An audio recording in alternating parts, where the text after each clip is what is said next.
ಎಲ್ಲರಿಗೂ ನಮಸ್ಕಾರ. ಕರ್ನಾಟಕ ರಾಜ್ಯ ಅಕ್ಕಮಹಾದೇವಿ ಮಹಿಳಾ ವಿಶ್ವವಿದ್ಯಾನಿಲಯದ ಆನ್ಲೈನ್ ಎಜುಕೇಷನ್ ರಿಸೋರ್ಸ್ ಸೆಂಟರ್ ಹಾಗೂ ಸ್ಪರ್ಧಾತ್ಮಕ ಪರೀಕ್ಷಾ ಕೋಚಿಂಗ್ ಅಕಾಡೆಮಿ ಹಮ್ಮಿಕೊಂಡಿರುವ ಕೆಸೆಟ್ 2020 ಪರೀಕ್ಷೆಗೆ ಆನ್ಲೈನ್ ತರಬೇತಿ ಕಾರ್ಯಕ್ರಮಕ್ಕೆ ತಮ್ಮೆಲ್ಲರಿಗೂ ಆದರದ ಸ್ವಾಗತ. ಮಹಿಳಾ ಗೀತೆಯೊಂದಿಗೆ ಈ ಕಾರ್ಯಕ್ರಮವನ್ನು ಪ್ರಾರಂಭಿಸೋಣ. ಮಹಿಳಾ ವಿವಿಯ ಸಂಗೀತ ವಿಭಾಗದ ವಿದ್ಯಾರ್ಥಿನಿಯರು ಮಹಿಳಾ ಗೀತೆಯನ್ನು ಪ್ರಸ್ತುತಪಡಿಸಬೇಕೆಂದು ವಿನಂತಿಸಿಕೊಳ್ಳುತ್ತೇನೆ.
ಮಹಿಳಾ ಗೀತೆಯನ್ನು ಸುಶ್ರಾವ್ಯವಾಗಿ ಹಾಡಿದ ವಿದ್ಯಾರ್ಥಿನಿಯರಿಗೆ ಧನ್ಯವಾದಗಳು. ಈಗ ಅತಿಥಿಗಳನ್ನು ಹಾಗೂ ತಮ್ಮೆಲ್ಲರನ್ನು ಸ್ವಾಗತಿಸಬೇಕೆಂದು ನಮ್ಮ ವಿಶ್ವವಿದ್ಯಾನಿಲಯದ ಮಾನ್ಯ ಕುಲಸಚಿವರಾದ ಪ್ರೊಫೆಸರ್ ಆರ್ ಸುನಂದಮ್ಮ ಅವರಲ್ಲಿ ಕೇಳಿಕೊಳ್ಳುತ್ತೇನೆ. ಎಲ್ಲರಿಗೂ ನಮಸ್ಕಾರ. ಕೆಸೆಟ್ ಆನ್ಲೈನ್ ತರಬೇತಿ ಕಾರ್ಯಕ್ರಮವನ್ನು ಉದ್ಘಾಟಿಸಲಿರುವ ಕರ್ನಾಟಕ ಸರ್ಕಾರದ ಉಪಮುಖ್ಯಮಂತ್ರಿಗಳು ಹಾಗೂ ಉನ್ನತ ಶಿಕ್ಷಣ ಸಚಿವರಾದಂಥ ಸನ್ಮಾನ್ಯ ಶ್ರೀ ಡಾಕ್ಟರ್ ಅಶ್ವಥ್ ನಾರಾಯಣ್ ಸರ್ ಅವರಿಗೆ ವಿಶ್ವವಿದ್ಯಾಲಯದ ಪರವಾಗಿ ಹಾಗೂ ನಿಮ್ಮೆಲ್ಲರ ಪರವಾಗಿ ಹೃತ್ಪೂರ್ವಕವಾಗಿ ಸ್ವಾಗತಿಸುತ್ತೇನೆ. ಈ ಉದ್ಘಾಟನಾ ಕಾರ್ಯಕ್ರಮದ ಅಧ್ಯಕ್ಷತೆಯನ್ನು ವಹಿಸಿರುವ ಮಾನ್ಯ ಕುಲಪತಿಗಳಾದ ಪ್ರೊಫೆಸರ್ ಸಬಿಹಾ ಭೂಮಿಗೌಡ ಅವರನ್ನು ನಾನು ಆತ್ಮೀಯವಾಗಿ ಸ್ವಾಗತಿಸುತ್ತಿದ್ದೇನೆ. ಹಾಗೆಯೇ ಈ ಸಮಾರಂಭದಲ್ಲಿ ಉಪಸ್ಥಿತರಿರುವ ಆನ್ಲೈನ್ ಎಜುಕೇಷನ್ ರಿಸೋರ್ಸ್ ಸೆಂಟರ್ನ ನಿರ್ದೇಶಕರಾದಂಥ ಪ್ರೊಫೆಸರ್ ಓಂಕಾರ ಕಾಕಡೆ ಅವರನ್ನು, ಈ ತರಬೇತಿಯ ಸಂಯೋಜಕರಾದಂಥ ಡಾಕ್ಟರ್ ಪ್ರಕಾಶ್ ಬಡಿಗೇರ್ ಅವರನ್ನು ಮತ್ತು ಮಾಧ್ಯಮ ಪ್ರತಿನಿಧಿಗಳನ್ನು ಸ್ವಾಗತಿಸುತ್ತೇನೆ. ತರಬೇತಿಯಲ್ಲಿ ಅತ್ಯಂತ ಉತ್ಸಾಹದಿಂದ ಭಾಗವಹಿಸುತ್ತಿರುವ ಎಲ್ಲ ಪರೀಕ್ಷಾರ್ಥಿಗಳನ್ನು ಪ್ರೀತಿಯಿಂದ ಸ್ವಾಗತಿಸುತ್ತೇನೆ. ವಂದನೆಗಳು. ಎಲ್ಲರನ್ನು ಆತ್ಮೀಯವಾಗಿ ಸ್ವಾಗತಿಸಿದ ಮಾನ್ಯ ಕುಲಸಚಿವರನ್ನು ಕೂಡ ಈ ಸಮಾರಂಭಕ್ಕೆ ಹೃತ್ಪೂರ್ವಕವಾಗಿ ಸ್ವಾಗತಿಸುತ್ತಾ ಧನ್ಯವಾದಗಳನ್ನು ತಿಳಿಸುತ್ತೇನೆ. ಈಗ ಈ ಆನ್ಲೈನ್ ತರಬೇತಿಯ ಕುರಿತು ಪ್ರಾಸ್ತಾವಿಕವಾಗಿ ಮಾತನಾಡಲು OERC ನಿರ್ದೇಶಕರಾದ ಪ್ರೊಫೆಸರ್ ಓಂಕಾರ ಕಾಕಡೆ ಅವರನ್ನು ವಿನಂತಿಸುತ್ತೇನೆ. ಎಲ್ಲರಿಗೂ ನಮಸ್ಕಾರ. ಕರ್ನಾಟಕ ರಾಜ್ಯ ಅಕ್ಕಮಹಾದೇವಿ ಮಹಿಳಾ ವಿಶ್ವವಿದ್ಯಾನಿಲಯದ ಆನ್ಲೈನ್ ಎಜುಕೇಷನ್ ರಿಸೋರ್ಸ್ ಸೆಂಟರ್ ಮತ್ತು ಸ್ಪರ್ಧಾತ್ಮಕ ಪರೀಕ್ಷಾ ಕೋಚಿಂಗ್ ಅಕಾಡೆಮಿ ಜಂಟಿಯಾಗಿ ಕೋವಿಡ್-19 ಬಿಕ್ಕಟ್ಟಿನ ಹಿನ್ನೆಲೆಯಲ್ಲಿ ಕೆಸೆಟ್ 2020 ಪರೀಕ್ಷೆಗಾಗಿ ಸಿದ್ಧತೆ ಮಾಡುತ್ತಿರುವ ಅಭ್ಯರ್ಥಿಗಳಿಗಾಗಿ ಹಮ್ಮಿಕೊಂಡಿರುವ ಕೆಸೆಟ್ ಪರೀಕ್ಷೆಗೆ ಆನ್ಲೈನ್ ತರಬೇತಿ ಕಾರ್ಯಕ್ರಮಕ್ಕೆ ಉಪಮುಖ್ಯಮಂತ್ರಿ ಹಾಗೂ ಉನ್ನತ ಶಿಕ್ಷಣ ಸಚಿವರಾದ ಡಾಕ್ಟರ್ CN ಅಶ್ವಥ್ ನಾರಾಯಣ್ ಅವರು ಆನ್ಲೈನ್ ಮೂಲಕ ಇದೀಗ ಚಾಲನೆ ನೀಡಲಿದ್ದಾರೆ. ಈ ಕಾರ್ಯಕ್ರಮವನ್ನು ಆನ್ಲೈನ್ ಮೂಲಕವೇ ಉದ್ಘಾಟಿಸಲು ಮಾನ್ಯ ಉಪಮುಖ್ಯಮಂತ್ರಿ ಹಾಗೂ ಉನ್ನತ ಶಿಕ್ಷಣ ಸಚಿವರಾದ ಡಾಕ್ಟರ್ CN ಅಶ್ವಥ್ ನಾರಾಯಣ್ ಅವರು ಒಪ್ಪಿಕೊಂಡಿರುವುದು ನಮಗೆಲ್ಲ ಅತೀವ ಸಂತೋಷವನ್ನುಂಟು ಮಾಡಿದೆ. ಈ ಕಾರಣಕ್ಕೆ ಮಹಿಳಾ ವಿಶ್ವವಿದ್ಯಾನಿಲಯದ ಪರವಾಗಿ ಮತ್ತು ನಿಮ್ಮೆಲ್ಲರ ಪರವಾಗಿ ಮೊಟ್ಟ ಮೊದಲನೆಯದಾಗಿ ಮಾನ್ಯ ಉಪಮುಖ್ಯಮಂತ್ರಿಗಳು ಹಾಗೂ ಉನ್ನತ ಶಿಕ್ಷಣ ಸಚಿವರಾದ ಡಾಕ್ಟರ್ CN ಅಶ್ವಥ್ ನಾರಾಯಣ ಅವರಿಗೆ ಹೃತ್ಪೂರ್ವಕ ವಂದನೆಗಳನ್ನು ಸಲ್ಲಿಸುತ್ತೇನೆ. ಇಂಥ ಒಂದು ಆನ್ಲೈನ್ ತರಬೇತಿ ಕಾರ್ಯಕ್ರಮ ಹಮ್ಮಿಕೊಳ್ಳುವ ಪ್ರಸ್ತಾವನೆಯನ್ನು ಮಾನ್ಯ ಕುಲಪತಿ ಪ್ರೊಫೆಸರ್ ಸಬಿಹಾ ಭೂಮಿಗೌಡ ಮತ್ತು ಕುಲಸಚಿವೆ ಪ್ರೊಫೆಸರ್ R ಸುನಂದಮ್ಮ ಅವರಲ್ಲಿ ಮಂಡಿಸಿದಾಗ ಅತ್ಯಂತ ಸಂತೋಷದಿಂದ ಒಪ್ಪಿಗೆಯನ್ನು ನೀಡಿ ಈ ಕಾರ್ಯ ಆಗುವಂತೆ ಮಾಡಿದ್ದಾರೆ. ಇದು ಮಹಿಳಾ ವಿವಿಯ ಇತಿಹಾಸದಲ್ಲಿ ಹೊಸದೊಂದು ಮೈಲುಗಲ್ಲು ಸ್ಥಾಪಿಸಿದೆ. ಈ ಕಾರಣಕ್ಕೆ ಕುಲಪತಿ ಪ್ರೊಫೆಸರ್ ಸಬಿಹಾ ಭೂಮಿಗೌಡ ಮತ್ತು ಕುಲಸಚಿವೆ ಪ್ರೊಫೆಸರ್ R ಸುನಂದಮ್ಮ ಅವರನ್ನು ನಿಮ್ಮೆಲ್ಲರ ಪರವಾಗಿ ಅಭಿನಂದಿಸುತ್ತೇನೆ. ಈ ಆನ್ಲೈನ್ ತರಬೇತಿ ಕಾರ್ಯಕ್ರಮಕ್ಕೆ ಅಭೂತಪೂರ್ವ ಪ್ರತಿಕ್ರಿಯೆ ವ್ಯಕ್ತವಾಗಿದೆ. ನಮ್ಮ ನಿರೀಕ್ಷೆ ಮೀರಿ ಅಭ್ಯರ್ಥಿಗಳು ಹೆಸರು ನೋಂದಾಯಿಸಿಕೊಂಡಿದ್ದಾರೆ. ಈಗಾಗಲೇ ರಾಜ್ಯದ 30 ಜಿಲ್ಲೆಗಳ 11,900 ಅಭ್ಯರ್ಥಿಗಳು ಹೆಸರು ನೋಂದಾಯಿಸಿಕೊಂಡಿದ್ದಾರೆ. ಈ ಸಂಖ್ಯೆ 15,000ಕ್ಕೂ ಹೆಚ್ಚು ಆಗುವ ನಿರೀಕ್ಷೆ ಇದೆ. ಈಗಾಗಲೇ ಈ ಆನ್ಲೈನ್ ತರಬೇತಿ ಕಾರ್ಯಕ್ರಮಕ್ಕೆ ಹೆಸರು ನೋಂದಾಯಿಸಿಕೊಂಡಿರುವವರ ಪೈಕಿ 58.7% ಮಹಿಳೆಯರು ಎಂಬುದು ವಿಶೇಷ. ಒಟ್ಟು 42 ಕೋರ್ಸುಗಳ ಅಭ್ಯರ್ಥಿಗಳು ಹೆಸರು ನೋಂದಾಯಿಸಿಕೊಂಡಿದ್ದು, ಇದರಲ್ಲಿ ರಾಜ್ಯದ ಒಟ್ಟು 23 ಸರ್ಕಾರಿ ಹಾಗೂ ಖಾಸಗಿ ವಿಶ್ವವಿದ್ಯಾನಿಲಯಗಳ ಸ್ನಾತಕೋತ್ತರ ಪದವೀಧರರು ಸೇರಿದ್ದಾರೆ. ಈ ತರಬೇತಿ ಕಾರ್ಯಕ್ರಮಕ್ಕೆ ಹೆಸರು ನೋಂದಾಯಿಸಿಕೊಂಡಿರುವವರಲ್ಲಿ 33.4% ಸ್ನಾತಕೋತ್ತರ ಅಧ್ಯಯನ ಮಾಡುತ್ತಿರುವವರು, 26.5% ನಿರುದ್ಯೋಗಿಗಳು, 23.7% ನೌಕರರು, 9.8% ಇತರೆ ಅಭ್ಯರ್ಥಿಗಳು ಮತ್ತು 6.6% ಅಭ್ಯರ್ಥಿಗಳು ಸಂಶೋಧನಾ ವಿದ್ಯಾರ್ಥಿಗಳು ಸೇರಿದ್ದಾರೆ. ಈಗಾಗಲೇ ತಮಗೆಲ್ಲ ತಿಳಿಸಿರುವಂತೆ ಈ ತರಬೇತಿ ಕನ್ನಡ ಮತ್ತು ಇಂಗ್ಲಿಷ್ ಭಾಷೆಗಳೆರಡರಲ್ಲಿಯೂ ನಡೆಯಲಿದೆ. ಕೆಸೆಟ್ ಪರೀಕ್ಷೆಯ ಮೊದಲ ಪತ್ರಿಕೆಯ 10 ವಿಷಯಗಳ ಕುರಿತು ತರಬೇತಿ ಆಯೋಜಿಸಲಾಗಿದ್ದು, 16ಕ್ಕೂ ಹೆಚ್ಚು ವಿವಿಧ ವಿಷಯಗಳ ತಜ್ಞರು ಉಪನ್ಯಾಸ ನೀಡಲಿದ್ದಾರೆ. ಈ ತರಬೇತಿ ಕಾರ್ಯಕ್ರಮದಲ್ಲಿ ವಿಜಯಪುರ, ರಾಯಚೂರು, ಶಿವಮೊಗ್ಗ, ಬೆಂಗಳೂರು, ಮೈಸೂರು ಮತ್ತಿತರ ಕಡೆಗಳಲ್ಲಿನ ತಜ್ಞರು ವಿಶೇಷ ಉಪನ್ಯಾಸ ನೀಡಲಿದ್ದಾರೆ. ಮಹಿಳಾ ವಿವಿಯ ಪತ್ರಿಕೋದ್ಯಮ ಮತ್ತು ಸಮೂಹ ಸಂವಹನ ವಿಭಾಗದಲ್ಲಿರುವ ಹೈಟೆಕ್ ಸ್ಟುಡಿಯೋ ಬಳಸಿಕೊಂಡು ಈ ಆನ್ಲೈನ್ ತರಬೇತಿ ಪಾಠಗಳನ್ನು ಪ್ರಸಾರ ಮಾಡಲಾಗುತ್ತದೆ.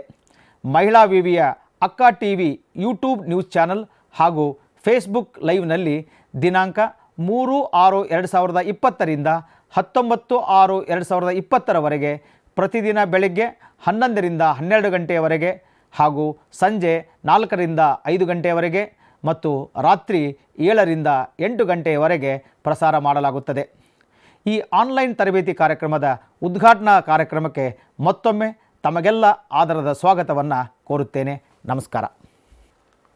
ಪ್ರಾಸ್ತಾವಿಕ ನುಡಿಗಳನ್ನಾಡಿದ ಪ್ರೊಫೆಸರ್ ಓಂಕಾರ ಕಾಕಡೆ ಅವರಿಗೆ ಧನ್ಯವಾದಗಳು. ಈ ಆನ್ಲೈನ್ ತರಬೇತಿ ಕಾರ್ಯಕ್ರಮದ ಉದ್ಘಾಟನಾಪರ ಭಾಷಣ ಮಾಡಬೇಕೆಂದು ಸನ್ಮಾನ್ಯ ಉಪಮುಖ್ಯಮಂತ್ರಿಗಳು ಹಾಗೂ ಉನ್ನತ ಶಿಕ್ಷಣ ಸಚಿವರಾದ ಡಾಕ್ಟರ್ CN ಅಶ್ವಥ್ ನಾರಾಯಣ್ ಅವರಲ್ಲಿ ವಿನಂತಿಸುತ್ತೇನೆ. ಎಲ್ಲರಿಗೂ ನಮಸ್ಕಾರ. ಕರ್ನಾಟಕ ರಾಜ್ಯ ಅಕ್ಕ ಮಹಾದೇವಿ ಮಹಿಳಾ ವಿದ್ಯಾನಿಲಯದಲ್ಲಿ ಏನೊಂದು ಕೆಸೆಟ್ ತರಬೇತಿ ಕಾರ್ಯಕ್ರಮವನ್ನು ಆನ್ಲೈನ್ ಮೂಲಕ ಒಂದು ತರಬೇತಿನ ಕೊಡಲಿಕ್ಕೆ ಇವತ್ತು ಉದ್ಘಾಟನೆ ಮಾಡುವಂಥ ಈ ಒಂದು ಕಾರ್ಯಕ್ರಮದಲ್ಲಿ ನನ್ನ ಉದ್ಘಾಟನೆ ಮಾಡಲು ಅವಕಾಶವನ್ನು ಮಾಡಿಕೊಟ್ಟಿದ್ದೀರಾ. ತಮಗೆ ಶುಭಾಶಯವನ್ನು ಕೋರಿ ಏನೊಂದು ಈ ತರಬೇತಿಗೆ ಒಂದು 30 ಜಿಲ್ಲೆಯಿಂದ 10,000 ವಿದ್ಯಾರ್ಥಿಗಳು ನೋಂದಾಯಿಸಿಕೊಂಡಿದ್ದಾರೆ. ಅವರಿಗೆ ಪ್ರತಿ ವರ್ಷವೂ ಏನೋ ಒಂದು ತರಬೇತಿ ಕೊಡುವಂಥದ್ದು ವಿಶ್ವವಿದ್ಯಾನಿಲಯದಿಂದ ಆಗ್ತಿತ್ತು. ಅದನ್ನು ನಿಲ್ಲಿಸದೆ ಮುಂದುವರಿಸಿ ಇವತ್ತು ಆನ್ಲೈನ್ ಮೂಲಕ ತಾವು ತರಬೇತಿನ ಕೊಡ್ತಾಯಿದ್ದೀರಾ. ಅದಕ್ಕಾಗಿ ನಿಮಗೆ ಅಭಿನಂದನೆಗಳು. ಈ ರೀತಿ ಕೋವಿಡ್-19ನ ಒಂದು ಹಿನ್ನೆಲೆಯಲ್ಲಿ ಒಂದು ಪರಿಹಾರವನ್ನು ಕಂಡುಹಿಡ್ಕೊಂಡು ಆನ್ಲೈನ್ ಮೂಲಕ ವಿದ್ಯಾರ್ಥಿಗಳ ಒಂದು ನೆರವಿಗೆ ಬಂದಿರೋದು ನಿಜಕ್ಕೂ ಶ್ಲಾಘನೀಯ. ಹಾಗಾಗಿ ನಾನು ನಮ್ಮ ವೈಸ್ ಚಾನ್ಸಲರ್ಗೆ ಮತ್ತು ಇಡೀ ಯೂನಿವರ್ಸಿಟಿ ಸಿಬ್ಬಂದಿಗಳಿಗೆ ಎಲ್ಲರಿಗೂ ನಾನು ಅಭಿನಂದನೆಗಳನ್ನು ಸಲ್ಲಿಸೋಕ್ಕೆ ಇಷ್ಟಪಡ್ತೀನಿ. ಕೋವಿಡ್-19ನಲ್ಲಿ ಪರಿಹಾರ ಕಂಡುಹಿಡ್ಕೊಂಡು ಉತ್ತಮವಾಗಿ ತಾವೆಲ್ಲ ಕಾರ್ಯನಿರ್ವಹಿಸಿದ್ದೀರಾ, ಅದಕ್ಕೆ ಅಭಿನಂದನೆಗಳು. ಉದ್ಘಾಟನಾ ಪರ ಭಾಷಣ ಮಾಡಿದ ಸನ್ಮಾನ್ಯ ಡಾಕ್ಟರ್ CN ಅಶ್ವತ್ಥನಾರಾಯಣ್ ಅವರಿಗೆ ಧನ್ಯವಾದಗಳು.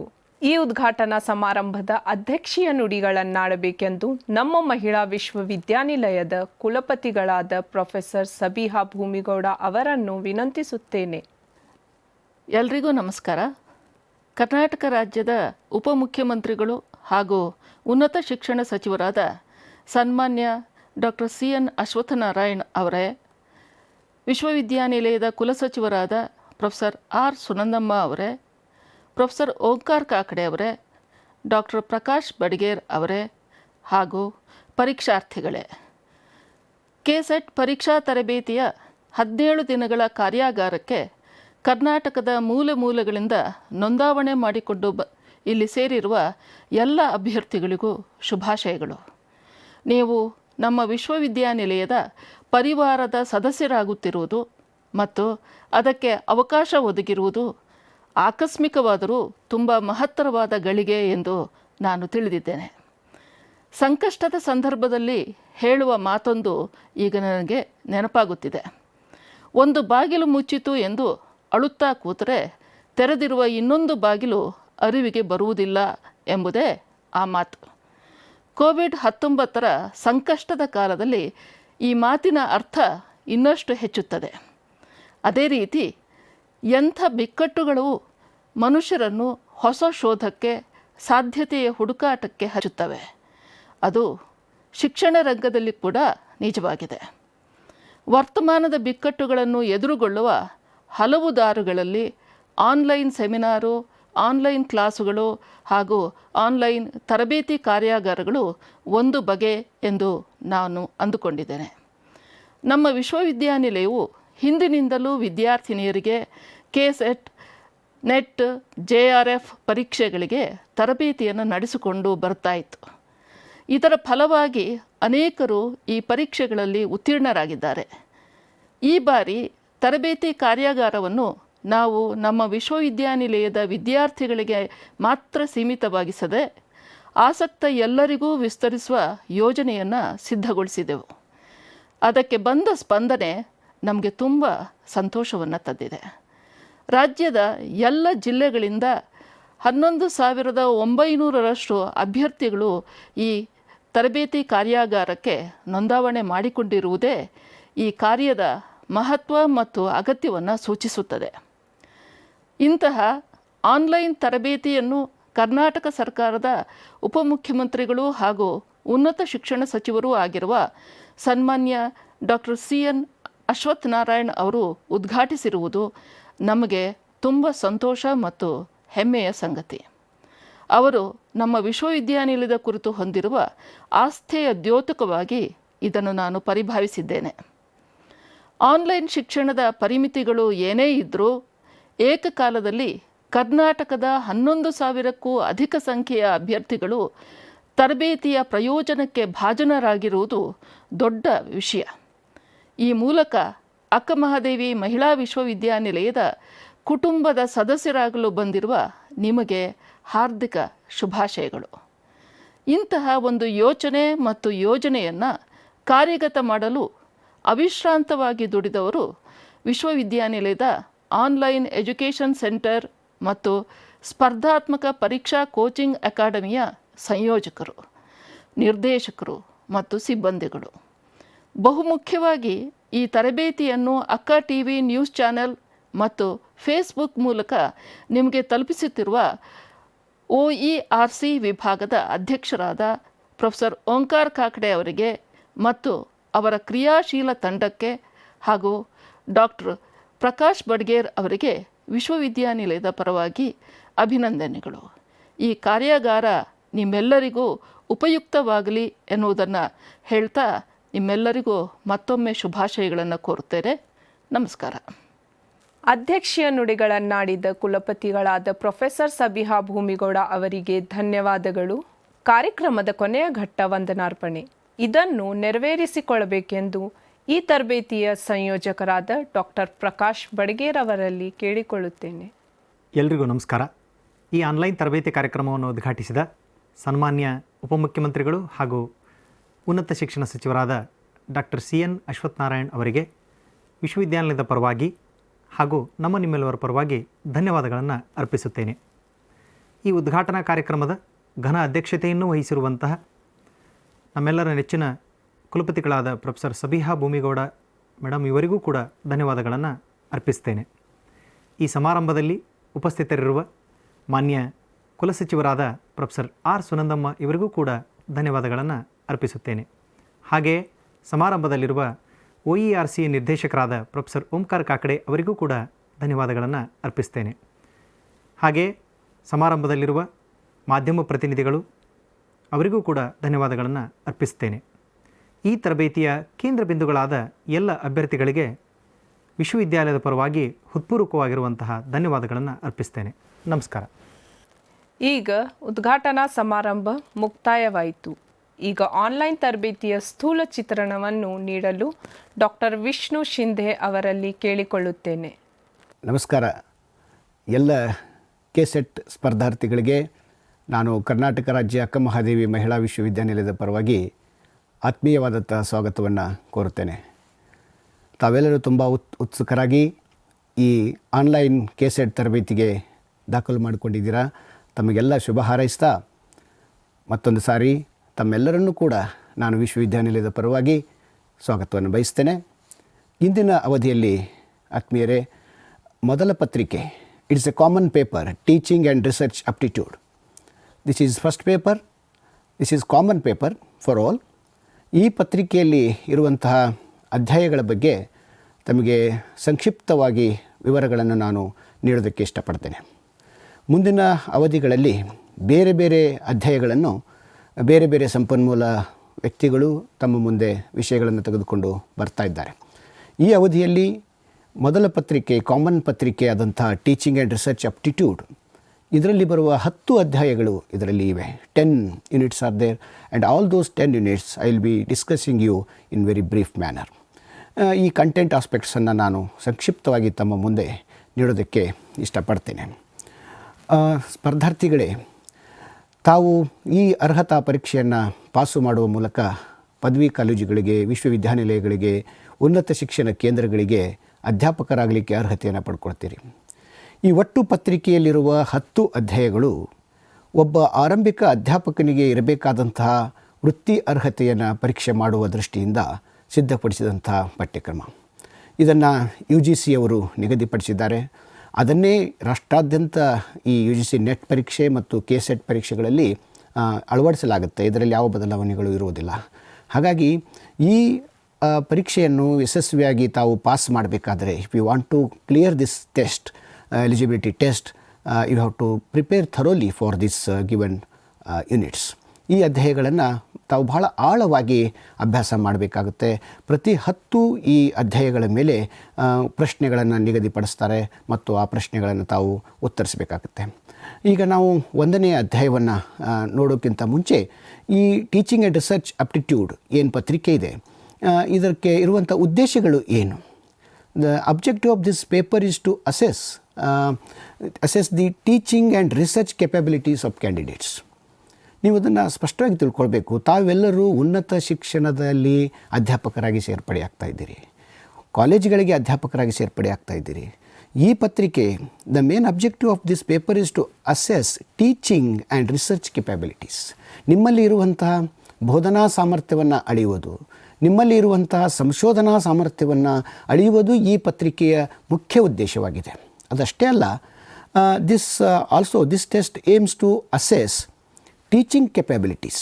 ನಿಮ್ಮಲ್ಲಿ ಏನು ಬೋಧನಾ ಸಾಮರ್ಥ್ಯಗಳಿದೆ, ಉನ್ನತ ಶಿಕ್ಷಣದ ಅಧ್ಯಾಪಕರಾಗಲಿಕ್ಕೆ ಇರಬೇಕಾದಂಥ ಬೋಧನಾ ಸಾಮರ್ಥ್ಯಗಳು ನಿಮ್ಮಲ್ಲಿ ಇವೆಯೇ, ನೀವು ಅದನ್ನು ತಿಳಿದುಕೊಂಡಿದ್ದೀರಾ ಅನ್ನುವುದನ್ನು ಈ ಪರೀಕ್ಷೆ ಟೆಸ್ಟ್ ಮಾಡುತ್ತೆ. And cognitive abilities also, which includes comprehension, analysis, evaluation, understanding of the structure of arguments, deductive and inductive reasoning. These are important challenges you have to face. So cognitive abilities, ನಿಮ್ಮ ಜ್ಞಾನಾತ್ಮಕ ಸಾಮರ್ಥ್ಯಗಳನ್ನು, ನಿಮ್ಮ ಗ್ರಹಣ ಶಕ್ತಿ ಹೇಗಿದೆ, ನೀವು ವಿಶ್ಲೇಷಣೆಯನ್ನು ಹೇಗೆ ಮಾಡ್ತೀರಿ, ವಿಶ್ಲೇಷಣಾ ಸಾಮರ್ಥ್ಯ ನಿಮ್ಮಲ್ಲಿ ಯಾವ ರೀತಿ ಇದೆ, ಜೊತೆಗೆ ಮೌಲ್ಯಮಾಪನವನ್ನು ಯಾವ ರೀತಿ ನೀವು ಮಾಡಬಲ್ಲಿರಿ, ಮತ್ತು ಒಂದು ವಿಷಯವನ್ನು ನೀವು ಹೇಗೆ ಪರಿಹಾರ ನೀಡಬಲ್ಲಿರಿ, ಒಂದು ವಾದವನ್ನು ಹೇಗೆ ನೀವು ಪರಿಹರಿಸಬಲ್ಲಿರಿ, ಜೊತೆಗೆ ಅನುಗಮನ ಮತ್ತು ನಿಗಮನ ವಿಧಾನಗಳ ಬಗ್ಗೆ ನೀವೇನು ತಿಳ್ಕೊಂಡಿದ್ದೀರಾ, ಇದನ್ನು ಕೂಡ ಈ ಪರೀಕ್ಷೆ ಟೆಸ್ಟ್ ಮಾಡುತ್ತೆ. ಜೊತೆಗೆ awareness about teaching and learning process in higher education system. ಉನ್ನತ ಶಿಕ್ಷಣ ಹಂತದಲ್ಲಿ ಇರುವಂತಹ ಬೋಧನೆ ಮತ್ತು ಕಲಿಕೆಯ ವ್ಯವಸ್ಥೆಯ ಬಗ್ಗೆ ನೀವೇನು ತಿಳ್ಕೊಂಡಿದ್ದೀರಾ, ಇಲ್ಲಿ ಹೇಗೆ ಬೋಧಿಸಬೇಕು, ಇಲ್ಲಿ ಹೇಗೆ ಮೌಲ್ಯಮಾಪನ ಮಾಡಬೇಕು, ಯಾವ ಪ್ರಕ್ರಿಯೆ ಉನ್ನತ ಶಿಕ್ಷಣದ ಬೋಧನೆಯಲ್ಲಿ ನಡೆಯುತ್ತೆ ಅನ್ನೋದನ್ನು ಇದು ಪರೀಕ್ಷೆ ಮಾಡಲಿಕ್ಕೆ ಹೋಗುತ್ತೆ. ಹಾಗಾಗಿ ನೀವು ಬಹಳ ಎಚ್ಚರಿಕೆಯಿಂದ ಈ ಪತ್ರಿಕೆಯನ್ನು ಉನ್ನತ ಶಿಕ್ಷಣದ ಮಟ್ಟದಿಂದ ನೋಡಬೇಕಾದಂಥ ಅಗತ್ಯತೆ ಇದೆ. You have to perceive this paper and items in terms of higher education in your mind. And also this test aims to assess awareness about interaction between people.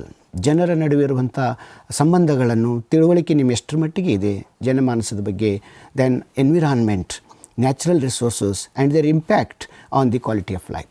ನಿಮಗೆ ಪರಿಸರ ಜ್ಞಾನ ಎಷ್ಟಿದೆ, ಜೊತೆಗೆ ಸಾಮಾಜಿಕ ವಿಷಯಗಳ ಬಗ್ಗೆ, ನೈಸರ್ಗಿಕ ಸಂಪನ್ಮೂಲಗಳ ಬಗ್ಗೆ ನಿಮಗೆ ಯಾವ ಜ್ಞಾನ ಇದೆ, ಮತ್ತು ಜೀವನ ವಿಧಾನದ ಬಗ್ಗೆ ನಿಮಗೆ ಎಂಥ ತಿಳುವಳಿಕೆ ಇದೆ ಅನ್ನೋದನ್ನು ಒಬ್ಬ ಅಧ್ಯಾಪಕನಿಗೆ ಇರಬೇಕಾದಂಥ ಸಾಮಾನ್ಯ ಸಾಮರ್ಥ್ಯಗಳನ್ನು ಈ ಪರೀಕ್ಷೆ ಅಳೀತದೆ. ಫಸ್ಟ್ ಯೂನಿಟನ್ನು ಈಗ ನಾವು ನೋಡೋಣ. ಅಧ್ಯಾಯ 1 ಟೀಚಿಂಗ್ ಅಪ್ಟಿಟ್ಯೂಡ್ ಅಂತ ಕರೀತಾರೆ, ಬೋಧನಾ ಅಭಿಕ್ಷಮತೆ. ಈ ಒಂದು ಯೂನಿಟನ್ನು ಒಬ್ಬ ಅಧ್ಯಾಪಕರು ನಂತರದಲ್ಲಿ ತಮಗೆ ಬೋಧಿಸಲಿದ್ದಾರೆ. ಇದರಲ್ಲಿ the concepts are given like this: teaching concept, objective, levels of teaching, characteristics and basic requirements of teaching. ಬೋಧನೆ ಅಂದರೆ ಏನು, ಬೋಧನೆಯ ಮಟ್ಟಗಳು ಯಾವುವು, ಉದ್ದೇಶಗಳು ಯಾವುವು, ಯಾವ ಲಕ್ಷಣಗಳನ್ನು ಬೋಧನೆ ಹೊಂದಿರಬೇಕು ಮತ್ತು ಅದರ ಮೂಲಾಂಶಗಳು ಯಾವುವು, ಇವುಗಳನ್ನು ಕೂಡ ತಾವು ಉತ್ತರಿಸಬೇಕಾಗುತ್ತೆ. Then learners characteristics of adolescent and adult learners.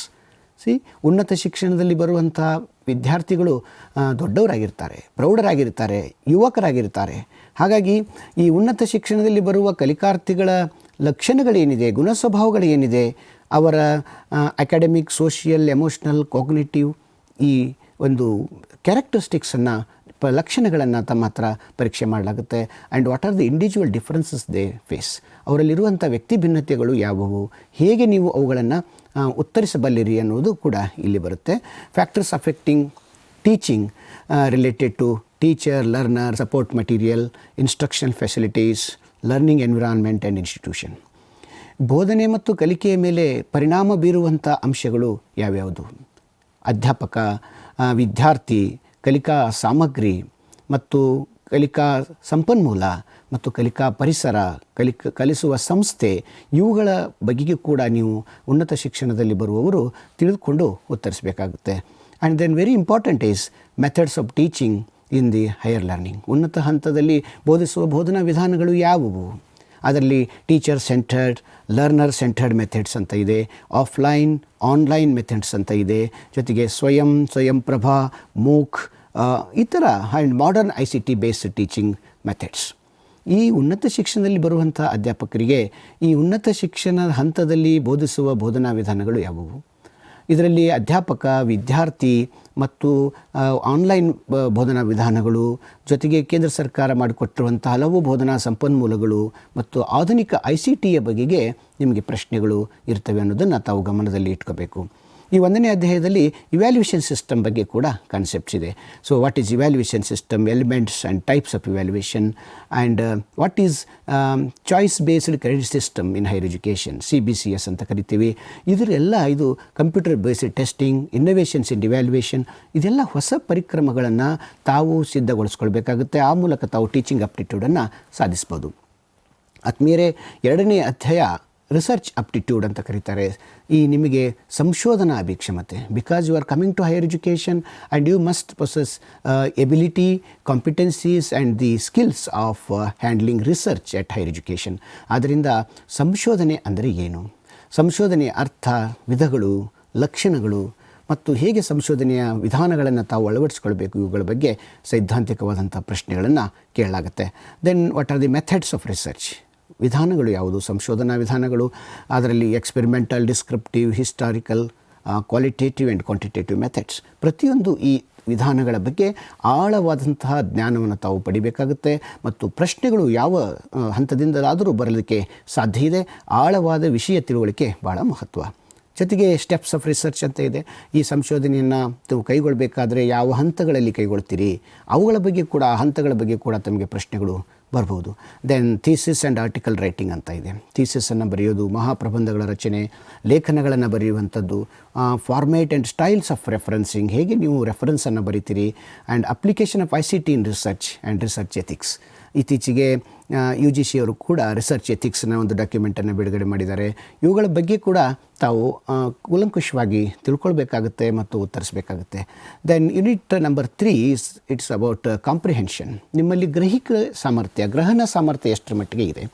A passage of text will be given to you and questions we asked from the passage to be answered. ನಿಮಗೆ ಒಂದು ಪ್ಯಾಸೇಜನ್ನು ಕೊಟ್ಟು ಆ ಪ್ಯಾಸೇಜನ್ನು ನೀವು ಒಂದು ಅತ್ಯಂತ ಕಡಿಮೆ ವೇಳೆಯಲ್ಲಿ ಹೇಗೆ ಗ್ರಹಿಸ್ತೀರಿ ಮತ್ತು ಉತ್ತರಗಳನ್ನು ಕೊಡ್ತೀರಿ ಅನ್ನೋದ್ರ ಮೇಲೆ ನಿಮ್ಮ ಜ್ಞಾನದ ಪರೀಕ್ಷೆ ಆಗಲಿದೆ, ಗ್ರಹಣ ಸಾಮರ್ಥ್ಯದ ಪರೀಕ್ಷೆ ಆಗಲಿದೆ. That comes under unit 3. Then unit 4, it is very important unit in this first paper. Communication ಅಂತ ಕರಿತೀವಿ, ಸಂವಹನ ಅಂತ ಕರಿತೀವಿ. So what is communication, what are the types of communication, characteristics of communication.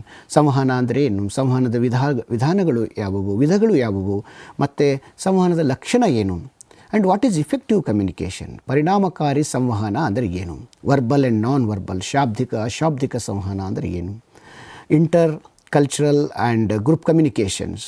So ಇವುಗಳ ಬಗ್ಗೆ, and class room communication, this is very important. ಒಂದು ತರಗತಿಯ ಸಂವಹನ ಅಂದರೆ ಏನು, ಅದರ ಲಕ್ಷಣಗಳು ಏನು, ಉನ್ನತ ಶಿಕ್ಷಣದ ತರಗತಿಯ ಒಳಗಡೆ ತಾವು ಹೇಗೆ ಸಂವಹನವನ್ನು ಮಾಡ್ತೀರಿ ಅನ್ನೋದ್ರ ಬಗ್ಗೆ. And it also discuss about barriers to effective communication. ನಿಮ್ಮ ಪರಿಣಾಮಕಾರಿ ಸಂವಹನಕ್ಕೆ ಇರುವ ಅಡೆತಡೆಗಳು ಯಾವುವು ಮತ್ತು ಹೇಗೆ ಆ ಅಡೆತಡೆಗಳನ್ನು ತಾವು ಮೀರಬಲ್ಲಿರಿ.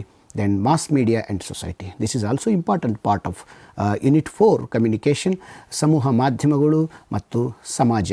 ಸೊ ಉನ್ನತ ಶಿಕ್ಷಣ ಮಾಧ್ಯಮಗಳನ್ನು ಹೇಗೆ ಬಳಸ್ಕೊಳ್ಳುತ್ತೆ ಅನ್ನೋದ್ರ ಬಗ್ಗೆ ತಾವು ಆಧುನಿಕ ಎಲ್ಲ ಜ್ಞಾನವನ್ನು ಕೂಡ ಸಂಗ್ರಹಿಸಬೇಕಾಗುತ್ತೆ ಮತ್ತು ಈ ಪರೀಕ್ಷೆಯಲ್ಲಿ ಅದರ ಬಗ್ಗೆ ಪ್ರಶ್ನೆಗಳಿರ್ತವೆ. Unit number 5, it is mathematical reasoning and aptitude. ಇದು ಗಣಿತದಕ್ಕೆ ಸಂಬಂಧಿಸಿದಂಥ ತಿಳುವಳಿಕೆಯನ್ನು ಮತ್ತು ನಿಮ್ಮ ಅಭಿಕ್ಷಮತೆಯನ್ನು ಕೂಡ ಪರೀಕ್ಷಿಸುತ್ತೆ. ನಾನು ಮೊದಲೇ ಆರಂಭದಲ್ಲಿ ಹೇಳಿದೆ, ನೆಟ್ ಪರೀಕ್ಷೆಯನ್ನು ಬರೀತಕ್ಕಂಥ, KSET ಪರೀಕ್ಷೆಯನ್ನು ಬರೀತಕ್ಕಂಥ ಎಲ್ಲ ಅಭ್ಯರ್ಥಿಗಳಿಗೆ ಇದೊಂದು ಕಾಮನ್ ಪತ್ರಿಕೆ.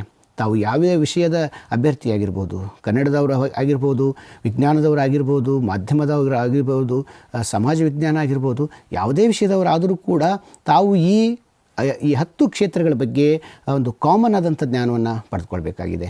ಸೊ ಟೈಪ್ಸ್ ಆಫ್ ರೀಸನಿಂಗ್, ಅದರ ವಿಧಗಳೇನು, ರೀಸನಿಂಗ್ ಅಂದ್ರೇನು, ಮೆಥಮೆಟಿಕಲ್ ಆಪ್ಟಿಟ್ಯೂಡ್ ಅಂದ್ರೇನು, ಗಣಿತದ ಅಭಿಕ್ಷಮತೆ ಅಂದ್ರೇನು, ಅದರಲ್ಲಿ ಹಲವಾರು ಟೈಪ್ಸ್ಗಳನ್ನು ಅಲ್ಲಿ ಕೊಡ್ತಾರೆ. ಅವುಗಳನ್ನು ಕೂಡ ನೀವು ಉತ್ತರಿಸಬೇಕಾಗುತ್ತೆ ಯೂನಿಟ್ ನಂಬರ್ 5ರಲ್ಲಿ. Unit number 6, logical reasoning. It deals about logical reasoning, understanding the structure of arguments. ಹೇಳಿಕೆಗಳನ್ನು ಅರ್ಥ ಮಾಡ್ಕೊಳ್ಬೇಕು, ಆ ಆರ್ಗ್ಯುಮೆಂಟ್ಸ್ನ ವಿಧಗಳನ್ನು ಅರ್ಥ ಮಾಡ್ಕೋಬೇಕು, ಅವುಗಳ ವಿನ್ಯಾಸಗಳನ್ನು ಅರ್ಥ ಮಾಡ್ಕೊಳ್ಬೇಕು, ಮತ್ತು ಅವುಗಳ ವಿವಿಧ ಆಕೃತಿಗಳನ್ನು ನೀವು ವ್ಯಾಖ್ಯಾನಿಸಬೇಕು. ಆ ಆಕೃತಿಗಳ ಆಧಾರದಲ್ಲಿ ಹಲವಾರು ಲೆಕ್ಕಗಳನ್ನು ಕೊಡಲಾಗುತ್ತೆ, ಅವುಗಳನ್ನು ನೀವು ಬಿಡಿಸುವಂಥ ಸಾಮರ್ಥ್ಯವನ್ನು ಹೊಂದಬೇಕು. ಮತ್ತು ಕೋಡ್ ಲ್ಯಾಂಗ್ವೇಜಸನ್ನು ಅಲ್ಲಿ ಕೊಡಲಾಗುತ್ತೆ. ಆ ಕೋಡ್ ಲ್ಯಾಂಗ್ವೇಜ್ಗೆ ಸಂಬಂಧಿಸಿದ ಪ್ರಶ್ನೆಗಳು ಅಲ್ಲಿ ಈ ಯೂನಿಟ್ನಿಂದ ಬರ್ತವೆ, ಅವುಗಳನ್ನು ತಾವು ಉತ್ತರಿಸಬೇಕಾಗಿದೆ. ಹಾಗಾಗಿ ಯೂನಿಟ್ ನಂಬರ್ 6 ಬಗ್ಗೆ ನಿಮಗೆ ಆಳವಾಗಿ ನಮ್ಮ ಸಂಪನ್ಮೂಲ ವ್ಯಕ್ತಿಗಳು ನಂತರದಲ್ಲಿ ತಿಳಿಸ್ಕೊಡ್ತಾರೆ. Evaluating and distinguish between deductive and inductive reasoning. ಈ ಅನುಗಮನ ಮತ್ತು ನಿಗಮನ ಚಿಂತನೆಯ ಬಗ್ಗೆ ಮತ್ತು ಅನಾಲಜಿಗಳ ಬಗ್ಗೆ ತಾವು ತಿಳುವಳಿಕೆಯನ್ನು ಈ ಯೂನಿಟ್ನಲ್ಲಿ ಪಡಿಬೇಕಾಗಿದೆ ಮತ್ತು ಅದಕ್ಕೆ ಸಂಬಂಧಿಸಿದ ಉತ್ತರಗಳನ್ನು ನೀವು ನೀಡಬೇಕು. ವೆನ್ ಡಯಾಗ್ರಾಮ್ ಅಂತಿದೆ ಮತ್ತು ಇಂಡಿಯನ್ ಲಾಜಿಕ್ ಅಂತ ಕೂಡ ಈ ಪತ್ರಿಕೆಯಲ್ಲಿ ಬರುತ್ತೆ, ಅದನ್ನೆಲ್ಲ ನೀವು ಉತ್ತರಿಸಬೇಕಾಗಿದೆ. ಬಹಳ ಮುಖ್ಯ ಅಂದರೆ ಸ್ಪರ್ಧಾರ್ಥಿಗಳೇ, ಇಲ್ಲಿ ಈ ಸಿಲೆಬಸ್ಸಲ್ಲಿ ಏನು ನಾವು ನಿಮಗೆ ತೋರಿಸ್ತಾ ಇದ್ದೀವಿ ಸ್ಕ್ರೀನ್ ಮೇಲೆ, ಅಥವಾ ನಿಮ್ಮ ಹತ್ರ ನೆಟ್ಟಲ್ಲಿ ಏನು ಸಿಲೆಬಸ್ ನಿಮಗೆ ಸಿಗುತ್ತೆ, ಇಲ್ಲಿ ಸಿಗುವ ಈ ಪಠ್ಯಕ್ರಮದ ಪ್ರತಿಯೊಂದು ಭಾಗವನ್ನು ತಾವು ಆಳವಾಗಿ ಅಭ್ಯಾಸ ಮಾಡಬೇಕಾಗಿದೆ. So you have to go in detail about the concepts given in this units. You can't ignore any unit because questions will come from those all defined units in this paper. ಯಾವ ಒಂದು ಅಂಶವನ್ನು ಕೂಡ ನೀವು ನಿರ್ಲಕ್ಷ್ಯ ಮಾಡಲಿಕ್ಕಾಗೋದಿಲ್ಲ. ಪ್ರತಿಯೊಂದು ಅಂಶವನ್ನು ಆಳವಾಗಿ ಮತ್ತು ಭಾಳಷ್ಟು ಸೂಕ್ಷ್ಮವಾಗಿ ವಸ್ತುನಿಷ್ಠವಾಗಿ ಅದರ ಉತ್ತರಗಳನ್ನು ತಾವು ಸಿದ್ಧಪಡಿಸ್ಕೊಳ್ಬೇಕಾದಂಥದ್ದು ಇದೆ. ಇದರಲ್ಲಿ ನೀವು ಸ್ಟ್ರಕ್ಚರ್ ಆ್ಯಂಡ್ ಕೈಂಡ್ಸ್ ಆಫ್ ಅನುಮಾನ, ವ್ಯಾಪ್ತಿ, ಹೀಗೆ ಹಲವಾರು ಇಂಡಿಯನ್ ಲಾಜಿಕ್ಗಳ ಬಗ್ಗೆ, ಭಾರತೀಯ ಒಂದು ಲಾಜಿಕ್ ವ್ಯವಸ್ಥೆಯ ಬಗ್ಗೆ ಕೂಡ ನಿಮಗೆ ಮಾಹಿತಿಯನ್ನು ನಂತರದ ಅವಧಿಗಳಲ್ಲಿ ಆಳವಾಗಿ ನಮ್ಮ ಸಂಪನ್ಮೂಲ ವ್ಯಕ್ತಿಗಳು ನೀಡಲಿದ್ದಾರೆ. ಆತ್ಮೀಯರೇ, ಅಧ್ಯಾಯ 7 it is about data interpretation. Data interpretation ಅಂತಕ್ಕಂಥದ್ದು ಮಾಹಿತಿಯನ್ನು ತಾವು ವ್ಯಾಖ್ಯಾನಿಸಬೇಕು, ಅರ್ಥೈಸಬೇಕು. ಹೇಗೆ ಅರ್ಥೈಸ್ತೀರಿ? Sources, acquisition and classification of data, ಇದರ ವಿಧಗಳು ಏನು, ಮೂಲ ಏನು, ಹೇಗೆ ವ್ಯಾಖ್ಯಾನಿಸ್ತೀರಿ? ಕ್ವಾಂಟಿಟೇಟಿವ್ ಆ್ಯಂಡ್ ಕ್ವಾಲಿಟೇಟಿವ್ ಡೇಟಾ, ಅವುಗಳ ಪ್ರಕಾರಗಳು, ಟೈಪ್ಸ್ಗಳನ್ನು ನೀವು ಕ್ವಾಂಟಿಟೇಟಿವ್ ಮತ್ತು ಕ್ವಾಲಿಟೇಟಿವ್ಗಳ ಬಗ್ಗೆ types, and very very important is graphical representation. ಈ ಆಲೇಖಗಳನ್ನು ನೀವು ಅರ್ಥೈಸಬೇಕಾಗುತ್ತೆ.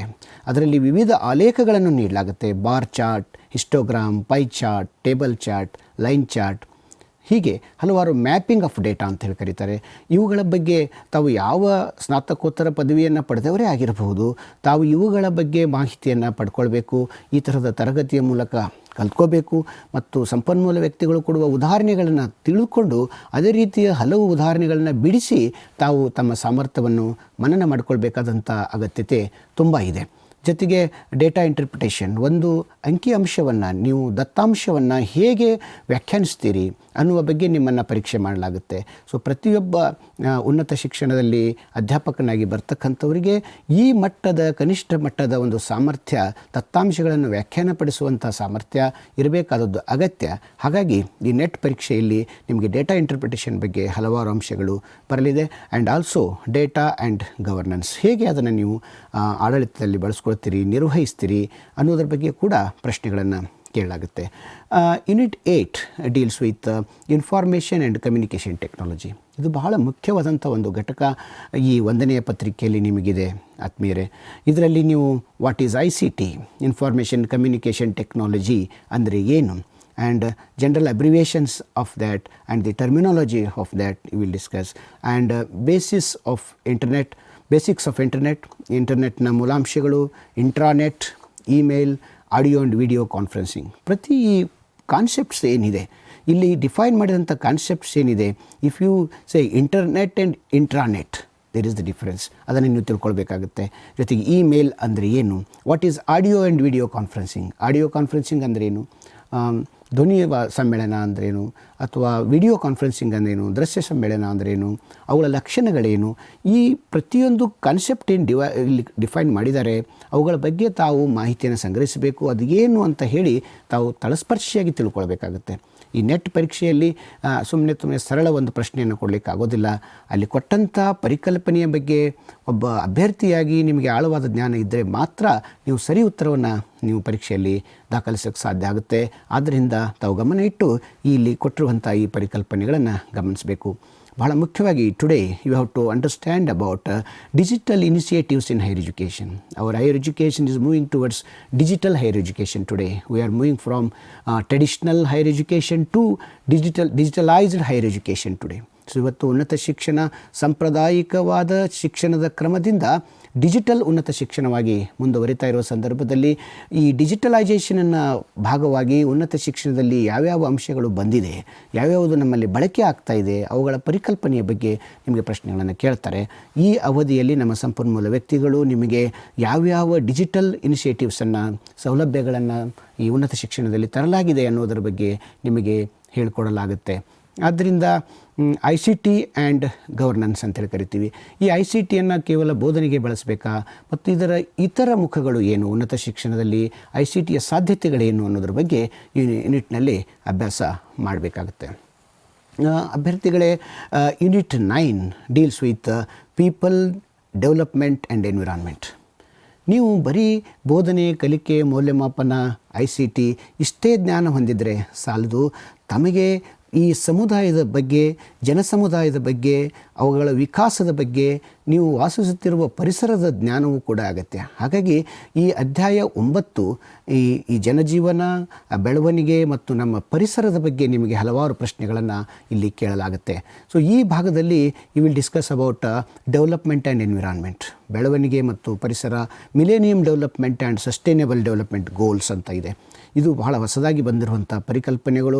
ಉನ್ನತ ಶಿಕ್ಷಣದಲ್ಲಿ ಕೆಲಸ ಮಾಡಲಿಕ್ಕೆ ತಾವು ಅರ್ಹತೆ ಪಡಿಬೇಕಾದರೆ ಈ ಮಿಲೇನಿಯಂ ಡೆವಲಪ್ಮೆಂಟ್ ಗೋಲ್ಸ್ ಏನು, ಸಸ್ಟೈನೇಬಲ್ ಡೆವಲಪ್ಮೆಂಟ್ ಗೋಲ್ಸ್ ಏನು, ಈ ಗುರಿಗಳು ಯಾವುವು, ಈ ಗುರಿಗಳನ್ನು ಹೇಗೆ ಸಾಧಿಸಬೇಕು ಅನ್ನುವುದನ್ನು ತಾವು ತಿಳ್ಕೊಳ್ಬೇಕಾಗತ್ತೆ. And very very important is human and environment interaction. ಮಾನವ ಮತ್ತು ಪರಿಸರದ ಒಂದು ಸಮತೋಲನ ಅಥವಾ ಪ್ರತಿಕ್ರಿಯೆ ಹೇಗಿರಬೇಕು ಅನ್ನೋದ್ರ ಬಗ್ಗೆ ವಿಷಯಗಳು ಇಲ್ಲಿ ನಿಮಗಿದೆ. ಆ್ಯಂಡ್ ಎನ್ವಿರಾನ್ಮೆಂಟಲ್ ಇಶ್ಯೂಸ್, ಅಲ್ಲಿ ಪರಿಸರದ ಹಲವಾರು ವಿಷಯಗಳ ಬಗ್ಗೆ ನಿಮಗೆ ಪರೀಕ್ಷೆಯನ್ನು ಕೇಳಬಹುದು. ಅದು ಲೋಕಲ್, ರೀಜ್ನಲ್, ಗ್ಲೋಬಲ್, ಈ ಥರ ಸ್ಥಳೀಯ ಇರ್ಬೋದು, ಪ್ರಾದೇಶಿಕ ಇರ್ಬೋದು, ರಾಷ್ಟ್ರ ಮಟ್ಟದಿರ್ಬೋದು, ಅಂತಾರಾಷ್ಟ್ರೀಯ ಮಟ್ಟದ ಈ ಪರಿಸರ ಸಂಬಂಧಿಯಾದ ಪರಿಕಲ್ಪನೆಗಳ ಬಗ್ಗೆ ನಿಮಗೆ ಪ್ರಶ್ನೆಯನ್ನು ಕೇಳ್ತಾರೆ. ಅವುಗಳ ಬಗ್ಗೆ ತಾವು ಸಿದ್ಧತೆಯನ್ನು ಮಾಡಿಕೊಳ್ಬೇಕಾಗಿದೆ. ಜೊತೆಗೆ impact of pollution on human health, ಮಾನವನ ಬದುಕಿನ ಮೇಲೆ ಈ ಪರಿಸರದ ಮತ್ತು ಪರಿಸರ ಮಾಲಿನ್ಯದ ಪರಿಣಾಮ ಏನಾಗ್ತಾ ಇದೆ, ಅದನ್ನು ಹೇಗೆ ತಡಿಬೇಕು ಅನ್ನೋದ್ರ ಬಗ್ಗೆ ಒಂದಷ್ಟು ಪ್ರಶ್ನೆಗಳು ನಿಮಗೆ ಬರಲಿವೆ. ಜೊತೆಗೆ ನೇಚರ್ ಆ್ಯಂಡ್ ಎನರ್ಜಿ ರಿಸೋರ್ಸಸ್, ಪರಿಸರ ಮತ್ತು ಈ ಸಂಪನ್ಮೂಲಗಳ ಬಗ್ಗೆ ನೀವು ಕೂಡ ಸೋಲಾರ್ ಎನರ್ಜಿ ಇರ್ಬೋದು, ವಿಂಡ್ ಇರ್ಬೋದು, ಸಾಯಿಲ್ ಇರ್ಬೋದು, hydro, geothermal, biomass, nuclear and forests, ನೋಡಿ ಎಷ್ಟೊಂದು ವೈವಿಧ್ಯಮಯವಾದ ವಿಷಯಗಳ ಬಗ್ಗೆ ತಾವು ಜ್ಞಾನವನ್ನು ಸಂಪಾದಿಸಬೇಕಾಗಿದೆ. ಹಾಗಾಗಿ ಈ ಒಂದು ನೆಟ್ ತರಬೇತಿ ನಿಮಗೆ ಖಂಡಿತ ಆಳವಾದ ಈ ವಿಷಯ ಜ್ಞಾನವನ್ನು ನೀಡಲಿದೆ. ಹಾಗಾಗಿ ಮುಂದಿನ ಅವಧಿಗಳಲ್ಲಿ ನೀವೇನು ಈ ತರಗತಿಯನ್ನು ಆನ್ಲೈನಲ್ಲಿ ವೀಕ್ಷಣೆ ಮಾಡ್ತೀರಾ, ಈ ಸಿಲೆಬಸ್ಸನ್ನು ತಮ್ಮ ಹತ್ರ ಇಟ್ಟುಕೊಂಡು ಪ್ರತಿಯೊಂದು ಪರಿಕಲ್ಪನೆಯನ್ನು ಸಂಪನ್ಮೂಲ ವ್ಯಕ್ತಿಗಳು ಕೊಡುವಾಗ ಅವರು ಏನು ವಿವರಣೆಯನ್ನು ಕೊಡ್ತಾರೆ, ಉದಾಹರಣೆಗಳನ್ನು ಕೊಡ್ತಾರೆ, ಸಾದೃಶ್ಯಗಳನ್ನು ಹೇಳ್ತಾರೆ, ಅವುಗಳನ್ನೆಲ್ಲ ಒಂದು ಟಿಪ್ಪಣಿ ಮಾಡ್ಕೊಳ್ತಾ, ರೆಕಾರ್ಡ್ ಮಾಡ್ಕೊಳ್ತಾ ತಾವು ಸಿದ್ಧತೆಯನ್ನು ಮಾಡಬೇಕಾಗಿದೆ. ಜೊತೆಗೆ ನ್ಯಾಚುರಲ್ ಹೆಜಾರ್ಡ್ಸ್ ಆ್ಯಂಡ್ ಡಿಸಾಸ್ಟರ್ಸ್, ನೈಸರ್ಗಿಕ ವಿಕೋಪಗಳ ಬಗ್ಗೆ ಮತ್ತು ಅವುಗಳ ಪರಿಣಾಮದ ಬಗ್ಗೆ, ನಾವು ಅವುಗಳನ್ನು ಎದುರಿಸುವ ಕ್ರಮಗಳ ಬಗ್ಗೆ ಮಾಹಿತಿ ಕೂಡ ಇಲ್ಲಿ ಪರೀಕ್ಷೆ ಮಾಡಲಾಗುತ್ತೆ ಈ ಅಧ್ಯಾಯದಲ್ಲಿ. ಅದರಿಂದ ನೀವು ಅದನ್ನು ತಿಳ್ಕೊಳ್ಬೇಕು. ಜೊತೆಗೆ ಎನ್ವಿರಾನ್ಮೆಂಟಲ್ ಪ್ರೊಟೆಕ್ಷನ್ ಆ್ಯಕ್ಟ್ ಅಂತ ಕೂಡ ಇದೆ. 1986ನಲ್ಲಿ national action plan on climate change, ಹವಾಮಾನ ಬದಲಾವಣೆಯ ಬಗ್ಗೆ ರಾಷ್ಟ್ರೀಯ ಕ್ರಿಯಾನೀತಿ ಇದೆ. ಇಂಟರ್ನ್ಯಾಷನಲ್ ಅಗ್ರಿಮೆಂಟ್ಸ್ ಇದೆ, ಅಂತಾರಾಷ್ಟ್ರೀಯ ಒಪ್ಪಂದಗಳ ಬಗ್ಗೆ ಇದೆ. ಆ್ಯಂಡ್ ನೀವು ಅದರ ಜೊತೆಯಲ್ಲಿ ಹಲವಾರು ಸಮಿತಿಗಳು ನೀಡಿದಂಥ ಶಿಫಾರಸುಗಳಿವೆ, ಒಪ್ಪಂದಗಳಿವೆ. ಇವುಗಳ ಬಗ್ಗೆ ಮಾಹಿತಿಗಳನ್ನು ತಾವು ಕೂಲಂಕಷವಾಗಿ ತಿಳ್ಕೊಳ್ಬೇಕಾಗುತ್ತೆ. ನಾನು ಹಲವಾರು ಅಭ್ಯರ್ಥಿಗಳಲ್ಲಿ ಗಮನಿಸಿದ್ದೇನೆ, ಅವರು ಬರೀ ಒಂದು ಮೇಲ್ಮಟ್ಟದಲ್ಲಿ ವಿಷಯಗಳನ್ನು ಓದಿ ಬಿಟ್ಟುಬಿಡ್ತಾರೆ. ಅದರಿಂದ ತಾವು ಪರೀಕ್ಷೆಯಲ್ಲಿ ಸರಿಯಾದ ಉತ್ತರವನ್ನು ಕೊಡೋದಕ್ಕಾಗೋದಿಲ್ಲ. ತಾವು ಆಳವಾಗಿ ಉತ್ತರಿಸಬೇಕಾದ್ರೆ ತಾವು ಇಲ್ಲಿ ಕೊಟ್ಟಿರುವಂಥ ಏನೋ ಒಂದು ಕಂಟೆಂಟ್ ಪಾಯಿಂಟ್ಸ್ ಇದೆ, ಸಿಲೆಬಸ್ ಪಾಯಿಂಟ್ ಇದೆ, ಕೇಂದ್ರ ಸರ್ಕಾರದಿಂದ ಕೊಟ್ಟಂಥ, ಯುಜಿಸಿಯಿಂದ ಕೊಟ್ಟಂಥ ಈ ಸಿಲೆಬಸ್ ಇದೆ. ಇವುಗಳಿಗೆ ತಾವು ಸೂಕ್ತವಾದ ಉತ್ತರಗಳನ್ನು, ನಿಖರವಾದ ಉತ್ತರಗಳನ್ನು ಬೇರೆ ಬೇರೆ ಸಂಪನ್ಮೂಲಗಳ ಸಹಾಯದಿಂದ ಸಂಗ್ರಹಿಸಿಕೊಳ್ಬೇಕು ಮತ್ತು ತಮ್ಮ ಉತ್ತರಗಳನ್ನು ಸಿದ್ಧಪಡಿಸ್ಕೊಳ್ಬೇಕು. ಸ್ಪರ್ಧಾರ್ಥಿಗಳೇ, ಈಗ ಈ ಮೊದಲ ಪತ್ರಿಕೆಯ ಕೊನೆಯ ಅಧ್ಯಾಯ unit number 10 higher education system, ಇದು ಬಹಳ ಮುಖ್ಯವಾದಂಥ ಅಧ್ಯಯನ. ಈಗ ಹೇಳಿದ ಎಲ್ಲ ಅಧ್ಯಾಯಗಳು ಮುಖ್ಯನೇ, ಆದರೆ ಇದು ನಿಮ್ಮನ್ನು ಒಟ್ಟು ಒಂದು ಪರೀಕ್ಷೆಗೆ ಒಳಪಡಿಸುತ್ತೆ. ಯಾವ ವ್ಯವಸ್ಥೆಯ ಭಾಗವಾಗಲಿಕ್ಕೆ ತಾವು ಈ ಅರ್ಹತಾ ಪರೀಕ್ಷೆಯನ್ನು ತೆಗೆದುಕೊಳ್ತಾ ಇದ್ದೀರಾ, ನೆಟ್ ಪರೀಕ್ಷೆಯನ್ನು ಪಾಸ್ ಮಾಡೋದಕ್ಕೆ ಇಷ್ಟಪಡ್ತಾ ಇದ್ದೀರಾ, ಅದು ಉನ್ನತ ಶಿಕ್ಷಣ ವ್ಯವಸ್ಥೆ. ಉನ್ನತ ಶಿಕ್ಷಣ ಅಂದರೆ ಏನು, ಉನ್ನತ ಶಿಕ್ಷಣ ಯಾಕಂತ ಕರೀತಾರೆ, ಉನ್ನತ ಶಿಕ್ಷಣದಲ್ಲಿ ಏನಿದೆ ಮತ್ತು ಭಾರತದ ಉನ್ನತ ಶಿಕ್ಷಣ ಹೇಗೆ ಬೆಳೆದು ಬಂದಿದೆ, ಇವುಗಳ ಬಗ್ಗೆ ಎಲ್ಲ ತಾವು ಆಳವಾದ ಜ್ಞಾನವನ್ನು ಈ ಅಧ್ಯಾಯದ ಮೂಲಕ ಸಂಗ್ರಹಿಸಬೇಕಾಗಿದೆ. So institutions of higher learning and education in ancient India, ಈ ಪತ್ರಿಕೆಯಲ್ಲಿ ನೀವು ಭಾರತದಲ್ಲಿ ಉನ್ನತ ಶಿಕ್ಷಣ ಮತ್ತು ಉನ್ನತ ಕಲಿಕಾ ಕೇಂದ್ರಗಳು ಯಾವುವು ಮತ್ತು ಪ್ರಾಚೀನ ಭಾರತದಲ್ಲಿ ಯಾವ ರೀತಿಯ ಉನ್ನತ ಸಂಸ್ಥೆಗಳು ನಮ್ಮಲ್ಲಿ ಕೆಲಸ ಮಾಡಿವೆ, ಅವುಗಳು ಹೇಗೆ ಬೆಳೆದು ಬಂದಿವೆ, ಯಾವ್ಯಾವ ಕಾಲಘಟ್ಟಗಳಲ್ಲಿ ಯಾವ್ಯಾವ ಉನ್ನತ ಶಿಕ್ಷಣ ಕೇಂದ್ರಗಳು ಕೆಲಸ ಮಾಡಿವೆ ಅನ್ನುವ ಒಂದು ಐತಿಹಾಸಿಕ ಬೆಳವಣಿಗೆಗಳನ್ನು ತಾವು ತಿಳ್ಕೊಳ್ಬೇಕಾದಂಥ ಅಗತ್ಯತೆ ಇದೆ, ಅರ್ಥ ಮಾಡ್ಕೊಳ್ಬೇಕು. ಅದರ ಬಗ್ಗೆ ಪ್ರಶ್ನೆಗಳನ್ನು ಕೇಳಲಾಗುತ್ತೆ ಮತ್ತು ಇದರ ಹೆಚ್ಚಿನ ಮಾಹಿತಿಯನ್ನು ಮುಂದಿನ ತರಗತಿಯಲ್ಲಿ ಸಂಪನ್ಮೂಲ ವ್ಯಕ್ತಿಗಳು ಈ ಅಧ್ಯಾಯದ ಬಗ್ಗೆ ನಿಮಗೆ ಕೊಡ್ತಾರೆ. So evolution of higher learning and research in post independence India, ಸ್ವತಂತ್ರ ನಂತರದಲ್ಲಿ ಈ ಉನ್ನತ ಶಿಕ್ಷಣದ ಕಲಿಕೆ ಮತ್ತು ಸಂಶೋಧನೆ ಹೇಗೆ ಬೆಳೆದು ಬಂತು, ಸ್ವತಂತ್ರ ಪೂರ್ವದಲ್ಲಿ ಹೇಗೆ ಇದು ಬೆಳೀತು, ಐತಿಹಾಸಿಕವಾಗಿ ಹೇಗೆ ಬೆಳೀತು, ಪ್ರಾಚೀನ ಕಾಲದಲ್ಲಿ ಉನ್ನತ ಶಿಕ್ಷಣ ಹೇಗಿತ್ತು. ಆದರೆ ಇಲ್ಲಿ ಬಂದು ಸ್ವತಂತ್ರ ನಂತರದಲ್ಲಿ ಭಾರತದ ಉನ್ನತ ಶಿಕ್ಷಣ ತುಂಬ ಅಮೂಲಾಗ್ರ ಬದಲಾವಣೆಯನ್ನು ಪಡೆದುಕೊಂಡಿದೆ. ಅದರಲ್ಲಿ ಯಾವ್ಯಾವ ಅಂಶಗಳು ಪೋಸ್ಟ್ ಇಂಡಿಪೆಂಡೆನ್ಸ್ನಲ್ಲಿ ಬಂದಿವೆ, ಯಾವ್ಯಾವ ಆಯೋಗಗಳು ಬಂದಿವೆ, ಯಾವ್ಯಾವ ಸಮಿತಿಗಳು ಬಂತು ಉನ್ನತ ಶಿಕ್ಷಣದಲ್ಲಿ, ಯಾವ್ಯಾವ ನೀತಿಗಳು ಬಂತು, ಯಾವ್ಯಾವ ಒಪ್ಪಂದಗಳು ಆಯಿತು, ಯಾವ ರೀತಿಯ ವಿಶ್ವವಿದ್ಯಾನಿಲಯದ ಬೆಳವಣಿಗೆಗಳಾದವು, ಕೇಂದ್ರೀಯ ವಿಶ್ವವಿದ್ಯಾಲಯ, ರಾಜ್ಯ ವಿಶ್ವವಿದ್ಯಾಲಯ, ಡೀಮ್ಡ್ ವಿಶ್ವವಿದ್ಯಾಲಯ, ಖಾಸಗಿ ಹಂತದಲ್ಲಿ ಉನ್ನತ ಶಿಕ್ಷಣ, ಸರ್ಕಾರಿ ಹಂತದಲ್ಲಿ ಉನ್ನತ ಶಿಕ್ಷಣ ಹೇಗೆ ಇದು ಬೆಳೀತಾ ಬಂತು, ಪ್ರೈವೇಟೈಜೇಷನ್ ಹೇಗೆ ಆಗ್ತಾ ಬಂತು, ಖಾಸಗೀಕರಣ ಹೇಗಾಯಿತು, ಇವೆಲ್ಲ ಒಂದು ಐತಿಹಾಸಿಕ ಬೆಳವಣಿಗೆ ಏನಿದೆ ಉನ್ನತ ಶಿಕ್ಷಣದ್ದು, ಇವುಗಳ ಬಗ್ಗೆ ತಾವು ಈ ಅಧ್ಯಾಯದಲ್ಲಿ ಮಾಹಿತಿಯನ್ನು ಪಡೆಯಲಿದ್ದೀರಿ. Oriental, conventional and non conventional learning programmes in India. ಸಾಂಪ್ರದಾಯಿಕ ಉನ್ನತ ಶಿಕ್ಷಣ ಮತ್ತು ಸಾಂಪ್ರದಾಯಿಕವಲ್ಲದ ಉನ್ನತ ಶಿಕ್ಷಣ. ನಮ್ಮಲ್ಲಿ ಉನ್ನತ ಶಿಕ್ಷಣದಲ್ಲಿ ಪ್ರಾಚೀನತೆಯೂ ಕೂಡ ಇದೆ, ಸಾಂಪ್ರದಾಯಿಕ ಕಲಿಕಾ ವಿಷಯಗಳು ಕೂಡ ಇವೆ, ಅಷ್ಟೇ ಆಧುನಿಕತೆಯನ್ನು ಬಿಂಬಿಸುವ ವಿಷಯ ಶಾಖೆಗಳು ಉನ್ನತ ಶಿಕ್ಷಣದಲ್ಲಿ ಇವೆ. ವಿಶೇಷವಾಗಿ ವಿಜ್ಞಾನ ಕ್ಷೇತ್ರದಲ್ಲಿ ಇವೆ, ತಂತ್ರಜ್ಞಾನ ಕ್ಷೇತ್ರದಲ್ಲಿ ಇವೆ. ಹೀಗೆ ಉನ್ನತ ಶಿಕ್ಷಣದಲ್ಲಿ ಯಾವ್ಯಾವ ರೀತಿಯಾದಂಥ ಕಾರ್ಯಕ್ರಮಗಳು ಭಾರತದಲ್ಲಿ ಬಂದಿದೆ ಅನ್ನೋದನ್ನು ಕೂಡ ತಾವು ಅಭ್ಯಾಸ ಮಾಡಬೇಕಾಗುತ್ತೆ. ಜೊತೆಗೆ ಈ ಅಧ್ಯಾಯದಲ್ಲಿ in this unit you are going to study about professional, technical and skill based education. ವೃತ್ತಿಪರ ಶಿಕ್ಷಣ ಮತ್ತು ತಾಂತ್ರಿಕ ಶಿಕ್ಷಣ ಮತ್ತು ಕೌಶಲ್ಯ ಆಧಾರಿತ ಉನ್ನತ ಶಿಕ್ಷಣ. ಸೊ ಉನ್ನತ ಶಿಕ್ಷಣದಲ್ಲಿ ಈ ಪ್ರೊಫೆಷ್ನಲ್ ಹೈಯರ್ ಎಜುಕೇಷನ್ ಅಂದರೆ ಏನು, ಪ್ರೊಫೆಷ್ನಲ್ ಅಂಥೇಳಿ ಯಾವ ಕೋರ್ಸ್ಗಳನ್ನು ಕರಿಬೇಕು, ಯಾವ ಅಧ್ಯಯನ ಕ್ರಮಗಳನ್ನು ಪ್ರೊಫೆಷ್ನಲ್ ಹೈಯರ್ ಎಜುಕೇಷನ್ ಅಂತೇಳಿ ಗುರುತಿಸ್ತಾರೆ, ಅವುಗಳ ಬಗ್ಗೆ ನೀವೆಲ್ಲ ತಿಳ್ಕೊಳ್ಬೇಕು. ಜೊತೆಗೆ ತಾಂತ್ರಿಕ ಉನ್ನತ ಶಿಕ್ಷಣ ಅಂತಂದ್ರೇನು, technical and skill based education ಅಂತ ಕರಿತೀವಿ, ಕೌಶಲ್ಯ ಆಧಾರಿತ ಉನ್ನತ ಶಿಕ್ಷಣ. What we need in higher education is skill based higher education ಅಂತ ಇವತ್ತು ಕಂಟ್ರಿನಲ್ಲಿ ಮಾತಾಡ್ತಾ ಇದ್ದೀವಿ. ಸೊ ಇದರಲ್ಲಿ ಯಾವ್ಯಾವ ಕೋರ್ಸ್ಗಳಿಗೆ ನಾವು ಸ್ಕಿಲ್ ಬೇಸ್ಡ್ ಎಜುಕೇಷನ್ ಅಂತ ಕರಿತೀವಿ ಅನ್ನೋದ್ರ ಬಗ್ಗೆ ತಾವು ಹಲವಾರು ಮಾಹಿತಿಗಳನ್ನು ಅಲ್ಲಿ ಪಡೆಯಲಿದ್ದೀರಿ. ಅಭ್ಯರ್ಥಿಗಳೇ, ಇದರಲ್ಲಿ value education and environmental education, higher education ಸಿಸ್ಟಮ್ನಲ್ಲಿ ಯಾವ್ಯಾವ ಮೌಲ್ಯ ಶಿಕ್ಷಣವನ್ನು ತಾವು ಪಡಿಬೇಕು, ಉನ್ನತ ಶಿಕ್ಷಣ ಹೇಗೆ ಮೌಲ್ಯ ವ್ಯವಸ್ಥೆಯನ್ನು ರೂಪಿಸುತ್ತದೆ, ಯಾವ್ಯಾವ ಮೌಲ್ಯಗಳನ್ನು ಇದು ಪ್ರತಿಪಾದಿಸುತ್ತದೆ ಅನ್ನೋದ್ರ ಬಗ್ಗೆ ಅಭ್ಯಾಸ ಮಾಡಬೇಕಾಗಿದೆ.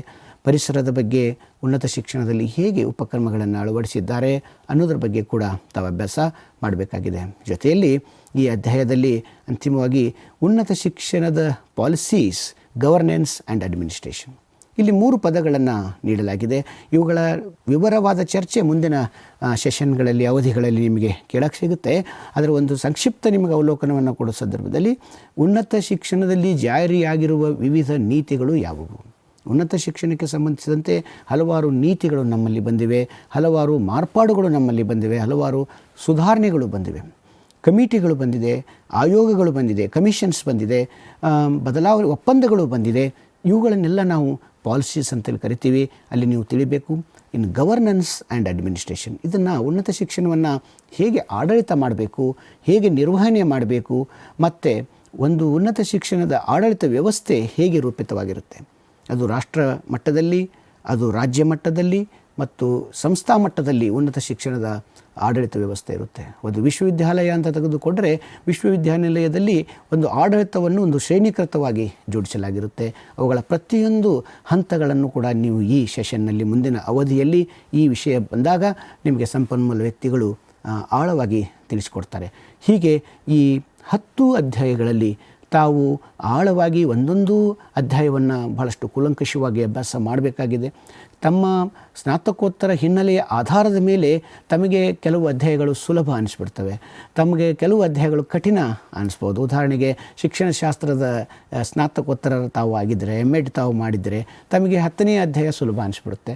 ಯಾರು ಕಂಪ್ಯೂಟರ್ ಸೈನ್ಸ್ನವರಿದ್ದೀರಾ ಅವರಿಗೆ ಕಂಪ್ಯೂಟರ್ಗೆ ICTಗೆ ಸಂಬಂಧಿಸಿದ ಅಧ್ಯಾಯ ಸುಲಭ ಅನಿಸ್ಬೋದು. ಆದರೆ ನೀವು ಒಂದು ಅಧ್ಯಾಯವನ್ನು ಮಾತ್ರ ಅಭ್ಯಾಸ ಮಾಡಿದರೆ ಸಾಕಾಗೋದಿಲ್ಲ.